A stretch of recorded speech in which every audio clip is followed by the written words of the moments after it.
Hi everyone, in front of me I've got Samsung Tab S10 Lite, and let me share with you how to change video resolution on this device.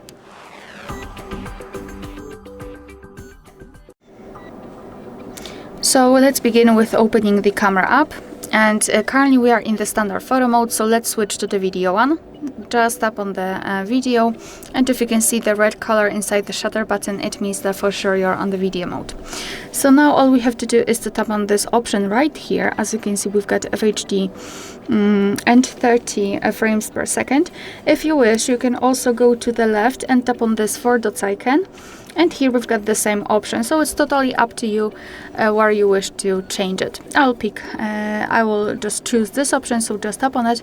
And as you can see here, we can change the size, which is the quality. We've got Full HD and HD, a regular one, and the frames per second.